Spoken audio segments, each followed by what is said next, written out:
So, everything was not fine. I was about to still, the worst was yet to come.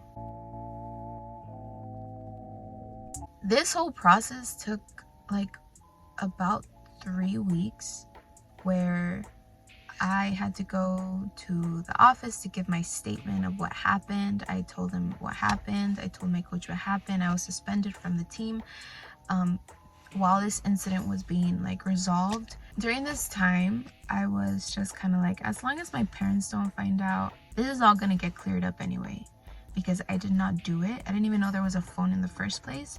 So as long as my parents don't find out, I'm fine with it. I did not want them to find out about this. I did not want them to find out that I was going to parties, that I was drinking, that I was doing all these things when I was literally sent there to continue my education, and that's it. And I did not realize how intense it was going to get. This entire process over phone. And I get theft is theft, you don't do it. And I actually wanted to bring the letters here. So I'm going to read a little bit of it. And I say this because I just want to show the seriousness of what I went through. And during this time, like again, I was going through depression. I could cry on cue. I was self-harming. I was doing all of these things. I was trying to find joy in drinking and parties and doing all these things and going out. And I could not find it. So I was literally spiraling. And before this, actually, I had gone to church. I think I went once or twice to a church near me in that area, because I was just trying to find happiness. I was trying to find my way out of this depression that I was in. And I was like, well, I'm gonna go back to my roots and I'm gonna try finding a church and see if that helps. So I went and I attended church like twice. And so then this happened.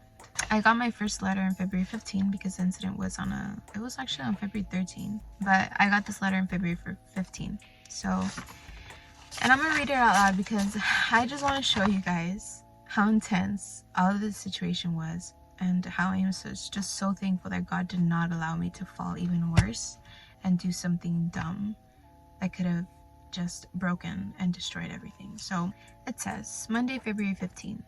I have received a report that indicates you may have been involved in a situation that happened over the weekend at bling. It is important that we meet to discuss your potential involvement. A meeting will need to be set up with me within 3 working days from the date of this letter. During this meeting, you will have the opportunity to review the incident and provide any clarifying information that you may have. If you fail to meet with me, you will be charged with an additional violation for failure to comply.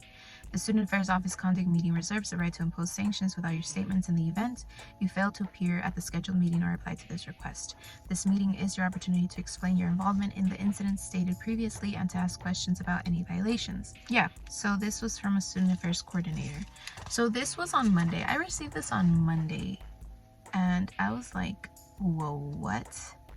I was shocked, because I was like, how serious is this? Like, what else happened that I do not know about? Because for the entire process after that, I wasn't there. I was outside, so I didn't really know what was going on. And so I saw this, and I basically all these threats, right, of like getting kicked out of school or violations or things like that. And I was like, what is going on? And so then after this, I started like going with the guys that I came with, and I was like, what happened? Like, tell me everything that happened after I left. Like, I honestly did not know what had happened after that. So after this, I did have a meeting. I went to talk to her and I told her my side of what had happened. And so then I received a letter a few days after. So this is until February 19th. So this is like in the process of a week. I had been waiting 3 days to hear what was going to happen. And I wasn't really that stressed because, again, I didn't do anything. So I thought that it was just gonna all go away. So I was just waiting. I was like, this is gonna pass. This is just gonna pass. So I just kind of shook it off, but still like aware that I needed to receive the results of their judgment, I guess. So then on February 19th, it says, Dear Estrella, this letter is to inform you of the results of your conduct hearing on February 16. The report given to the Office of Student Affairs alleges that you violated policies listed in the College Student Handbook, where you allegedly went into a blank student's room without permission and stole a cell phone. I have determined that bad judgment took during this time and that you did not steal the phone. This is your official written warning that behavior as such is unacceptable. Please keep in mind at all times that a student's conduct also reflects on the reputation of the college Any future infractions may result in a further disciplinary actions, including and up to expulsion from blank college. Okay, so basically, that was a letter that I was like, whew, okay, see, everything's fine. My parents are not gonna find out. Nothing happened. Basically, everything's fine. So, everything was not fine. I was about to still, the worst was yet to come. During this time, I actually ended up getting called by the campus's police department, because they have a police department, and they wanted to get my statements on everything that happened. And I was like, oh gosh, what is going on? I thought it was over. Yes, it was over on my college's side of the area, but now the other college, it wasn't done there. It was just getting started. But I ended up talking to someone. I don't know who I talked to. It was my coach or the lady from the student affairs office, and I was like, oh, like I think it was the lady from the student affairs office. I told her, I was like, I got contacted by the university's police department that they want to talk to me. Like, what do I do? And they're like, oh, they just, well, go ahead, go. Like, they just want to see what happened. And I was like, okay. And then she's all like, oh, and then after, like, the dean wants to talk to you. And then the coach was like, I would like to talk to you, set up a meeting with you. So everything was just like piling up. And this was all in a matter of a day.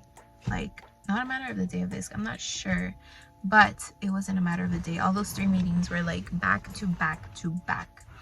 And during that time, I was afraid. I came to realize that things were looking bad for me, and they were not turning out the way I thought they were going to turn out. They were getting worse. They were turning to worse. So during that time, I was like, God, I can't do this on my own. I can't help me anymore. Like, I like to have control and my voice to be heard and to be acknowledged and to be respected. And I like to have, like, you know, I like to believe that I have control of my future, my academics, my sports, and everything. And at that point, I was already depressed. There was a time where I even said that I just wanted to die, because I was just so tired of feeling so empty. I was so empty. I was just so cold. I would force myself to laugh. I'd force myself to be happy. And that's why I did, you know, alcohol and all those things, because I was just so empty. So empty. I was just pretending. But I knew that I was pretending. And I didn't want to pretend anymore. Like, I just wanted to be happy. So I had started going to church before this incident happened. I started seeking church. But when all of this happened, I was like, okay, I'm done fighting. I'm done fighting you, God. I'm done fighting you. I am tired. I am afraid. I don't know what's gonna happen. When I got that email from the police department, from my coach, from the dean, I had not spoken to the dean at this point, but I had spoken to, like, these were 3 authorities. I was so afraid. And so then I just went into my room. I sat by my chair and I was like, I just started crying. And I was like, God, I'm sorry. I'm sorry that I didn't turn to you sooner. I can't do this anymore. I can't fight for me anymore. I don't want to hurt my parents. I don't have anybody to turn to that can actually help me. Save me from this. I recognize that I don't deserve your help. I got myself in this situation. I'm doing things I shouldn't be doing. I'm drinking. I'm going to parties. I'm lying to my parents. I'm doing things that I should not be doing. I am sinning against you. I am hurting myself. And I know that I shouldn't be doing that. That's wrong. And so I'm sorry. But please, I need you to save me.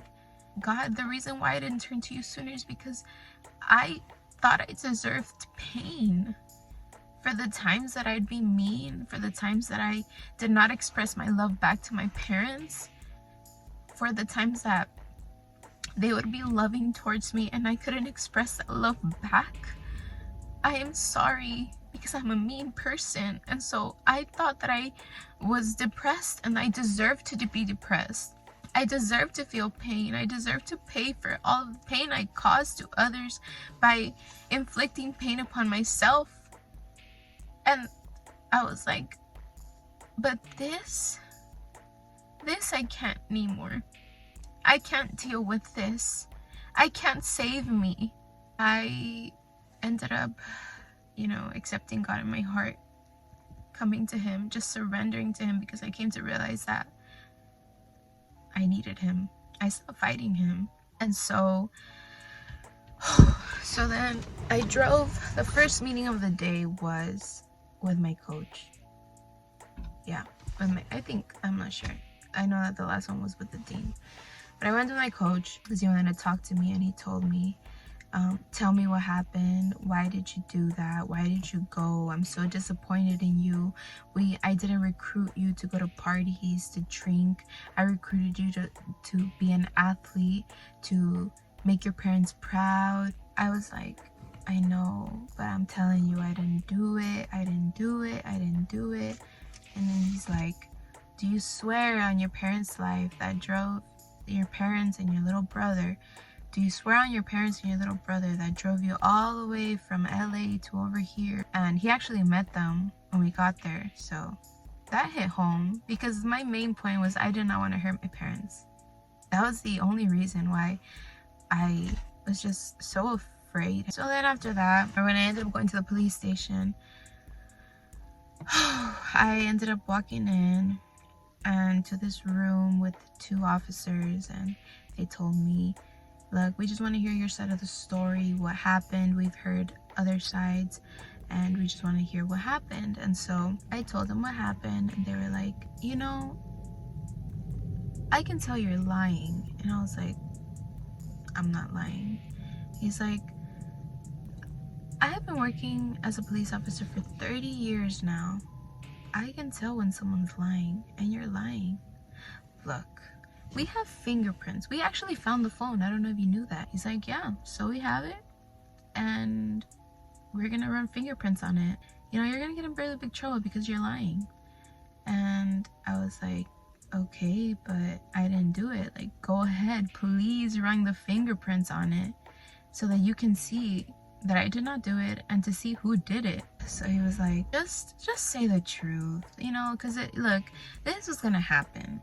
We're gonna have, if you don't say the truth, we're gonna have to go and make this long report, do all this paperwork, make more of a work for us.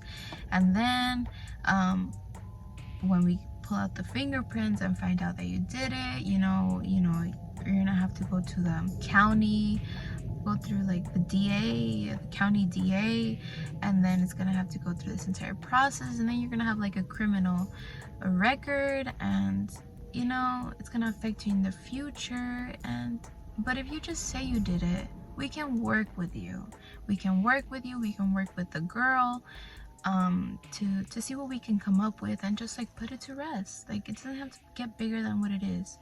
And honestly, I was like, I do not want my parents to find out. That was the main thing. I was like, I do not want my parents to find out. And so I was like, should I just say that I did it? Like, just to make this all go away? Like, maybe literally it was in my tongue to come out and say that I did it, to lie and say that I did it. But God did not let me. I could not say it. I was like, I didn't do it. I did not do it. I stayed firm on the truth, and I said I did not do it. And so then they were like, all right, well, we'll see. We'll be in contact with you. And so then I left, and this was on my way to the dean. I drove away, and I just started crying, because it seemed that they were convinced that I did something, again, that I did not do. So what is going on? So then I was driving back, and I was like stressed out, crying, and I was just like, oh my gosh, I just went to talk to the police officers. The police don't believe me. And I just thought about all the things that they said, like criminal records and all these things, and I was like, but if they run fingerprints on it, they'll see that it's not me. And so, but I was just so afraid, right? Because they were like talking about reporting it to the county DA's office, and I don't know, all those things. I didn't know what was gonna happen. So then I went to the dean's office, because I had a meeting right after. So when I got to my dorm, or to the campus, I parked, and then I went straight to the dean's. And at this point, I was just numb. I had just finished crying. I was trying to like pull it together. I just felt so beat up and numb. And so I went to the dean's office with the other lady that I spoke with. And they, obviously during this time, I had been talking to my friends and people who were at the party, because I was like, what is going on? Like, why does a police officer say that they have information that I have not told them? I told them everything. Like, what are people saying about me? Who is throwing me under the bus? Like, what is going on? Why is this not ending? Why is this not ceasing? Why is this not getting resolved? It feels like someone keeps throwing wood to the fire and I don't know who it is. Like, I was like, who is it? And she began to ask me again, what happened? I went to tell her and she's like, why would you go out drinking? How could you be stupid? How could you do that? The dean found out that I had been talking to people about my situation, and he's like, you know what? We're gonna find out the truth. We're gonna find out the truth of what actually happened, because everything that's coming out of your mouth is lies. I am gonna be talking with the police department of the other campus, and we're gonna come up with a resolution, because we are not having thieves here. We're not having people like this here in this campus, and blah, blah, blah, blah. And so I was like, I'm not lying. I'm saying the truth. He's like, no, you're not. You're lying. And I was like, you're telling me to say the truth? I'm saying the truth. And in that moment, before I felt like my voice mattered, like my voice had power, like it had authority. It didn't. It did not have power. I felt it all stripped away from me. Like, I'd say something and it didn't matter. It's just noise. It's like, you know what? And if I keep hearing that you keep talking to other people in campus about the situation, I can suspend you because you're causing a commotion. So right there, I even got shut away from speaking to people about my situation. I didn't want to go crazy. I was talking to people. I was like, what do I do in a situation like this? And so then I couldn't speak to anybody anymore. And so after that, I was like, okay, fine. And so I went to my dorm and I just bawled. I cried and I pleaded to God. I was like, God, please. God, you know I did not do this. You know the truth, God. But everybody believes that I am lying. For some reason, people believe that I am lying. I don't know who did it. I don't know, but I know that it was not me. I know that I was not brought here to be going to parties, to be doing all these things, getting involved in situations like this. I'm sorry. I am sorry. God, please save me. Please save me. Because a police officer said that they're going to call me to see the truth, or I don't know what. And then the coach said he's disappointed in me. And then the dean is saying something else, that she doesn't believe me, that I'm lying. God, please save me. Save me, God. Turn this around. Make the truth come out. Make the truth come out. And there was a voice that had come into my mind from the enemy that was like, why are you even praying? Why are you praying? Things are just getting worse. And I was like, no, I'm gonna keep praying. I'm gonna keep praying, because at least when I pray, I feel some sort of peace, some sort of hope. So I'm gonna keep praying. So I prayed. I read the Bible. When I would read Psalms, I felt so much hope. Like God was talking to me through these Psalms. So I read Psalms. So that was like a week after the initial one that said they knew that I didn't do anything. I got the message a week after. And so during that time, I just waited. Like, I didn't hear anything back. I was like waiting to see what the judgment was gonna be, because so far that day, it didn't look good for me. So I got a panic attack as I was falling, like, in bed at night. And I got a panic attack. I was like hyperventilating and I could not breathe. And I was like, this fear is eating me alive. Like, I need to get out of here, of this campus. I need to go with people who are gonna just, where I can be safe. And so I was like, I want to go home. So I told my coach, I was like, Coach, I would like to go home for the weekend. I'll come back on Monday because we had practice on Saturday. Again, I wasn't practicing, but I was cleaning. And so I told my parents that I was coming home, and they were so happy because it was unexpected. Before I couldn't do that because I had practice. Every single time I say this part of the story, it makes me so emotional because, again, the only reason why I never did anything stupid was because of my parents, because I did not want them to have pain. I did not want to be selfish like that. So I went home and I was waiting for them, and I saw them. They were so happy to see me, and during this entire time I could not tell them anything that was going on. I could not tell them. I thought it was going to make things better for me to go and be with them and be home, but it made things worse because I came to realize just how much pain I was gonna bring them if they ever found out what was going on back at the school. And so after that, I got back onto the bus to go back to campus on Sunday, and as I was walking back, telling them to take care of myself, or they were telling me to take care of myself and be safe. And I just look at them and I was like, I can't do this to them. They can never find out what is going on. And again, the dean had threatened suspension, so I knew that was something. That was what I was waiting on to see what could happen. Because she said that just by me speaking to people, she could have suspended me for causing a commotion at the school. And so it was very possible for me to be suspended, even if I didn't do what I was being accused of doing. So because it was a private, so I was like, I'm gonna leave. I'm gonna run away.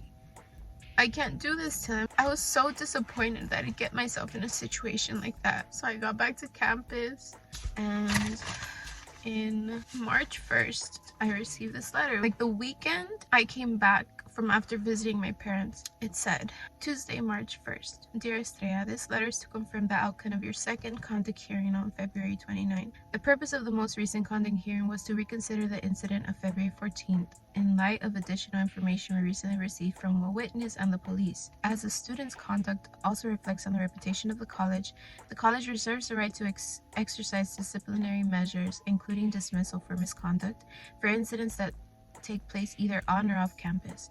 The hearing that was held this week determined that you were responsible for the below listed violations, and it's 1.6 vandalism or theft of college property or the property of another person and or possession of stolen property. As a result of this week's hearing, we have decided on the following 4 sanctions, and it's restitution, counseling, a minimum of 8 to 10 sessions with a licensed counselor, a signed release form that will allow the counselor to share feedback about your counseling sessions prior to the start of the fall 2016 semester, and then a reflection paper, 3 to 5 pages, what you have learned during your time away from campus. College suspension, enforced separation from the college campus. You will not be allowed on premises. You'll be required to move out of the resident halls with no refund of room and board fees. Furthermore, there will be no refund on tuition or any other fee associated with attendance at the college. If you would like to appeal this decision, you have the right to make a written appeal to the Dean of Student Affairs. So when I received that, I was walking out. I think I actually went and got it. I went to the office and they gave it to me. Here's your letter, you're being suspended, blah, blah, blah. So when I walked out, I didn't even fight it. I was just because it was the same people that I had already spoken to. It was the same people it was the dean that told me that I was lying, that she did not believe me, that she was going to get the truth out. She was going to talk to the police department. She was going to make sure that the truth came out. And so why would I cry out to her when I knew already that her mind was already made up about me? So I walked out feeling like a failure. I was like, this is it. There's no going back from this. I'm suspended. I'm getting kicked out of school. I can't even be on campus. I can't even be on the premises. I can't. Where am I gonna go? I'm 6-7 hours away from home. If I go home, my parents are gonna find out, and I don't want them to find out. I can't do this to them. So I'm just gonna disappear. I'm just gonna go somewhere, leave. That's it. I'm just gonna disappear. I went to my room. I felt broken. I was so distraught at what had happened. I was like, where is the justice? What happened? I didn't do anything that I'm being accused of. I'm literally being kicked out of school for stealing. So where is the justice? What is going on? This is the justice of the world? You say the truth and you still get punished because it's not what they want to hear? It's like, what happened? I started rambling, looking for people who could help me clear the suspension out, get the truth out. So I was gonna try to get a lawyer around there, but I didn't have enough money, so I could not get a lawyer. Because I just wanted this to be deleted from my record. I was like, dude, fine, I'll leave, whatever, but I want the suspension to be like taken off of my record so that I can continue having hope for the future. So I tried getting a lawyer during those like few days that I could still be there, and I couldn't. And so I told my close friend, I'm getting kicked out of school. It happened. I don't know what happened. I don't know why. I don't know who said what. I don't know what evidence they found from a witness, what witness, and they didn't want to say either. So then I was like, I'm running away. Like, I can't do this to my parents. I can't tell my parents what happened, what I've been involved in. I can't do this to them. I'm running away. And then she's like, you have to tell them. You have to tell them. And I was like, I can't break them like that. I can't do that to them. And she's like, because she had my mom's number, if you don't tell them, I will. And so I was just like, well, I'm gonna have to tell them. But at this point, I was just numb and broken. You know, I was just so disappointed in every single person in the world, in the justice system. I was broken. I was like, I didn't do what I'm being accused of doing, and I'm gonna lose my entire future for this? I ended up calling my parents, expecting like anger, expecting everything from them, telling me how disappointed they were, telling me how angry they were, all of these things, maybe even telling me to just like figure it out, leave, disappear forever. I don't know. Instead, they accepted me with love. They said, it's gonna be okay.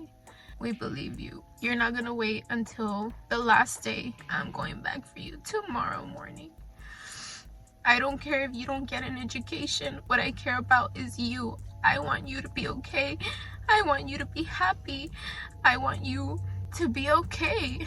Because I knew that I was going through some depression. I told them a little bit of it because I wanted them to help me with getting a therapist through my insurance and everything. So I was like, okay. And that's when I learned what love was. And I know that I was able to make all of those steps that I did because I accepted God in my heart. He prepared their hearts to receive me and not be angry whatsoever. And so my dad came for me the next day, and we drove back. There was no accusation. There was no shame. We went out to eat, and they were just happy to have me home and okay. And when I got back home, my parents just accepted me with loving and open arms. But I returned back home broken and numb and angry and confused as to what had just happened, because I worked this entire time in high school doing the best that I could to have an education for my future. Now with a suspension on my record, how was I going to get into a college? How was I going to continue my education? I didn't see it. So I came back broken. I came back numb. I came back hurting myself. I came back so confused and broken.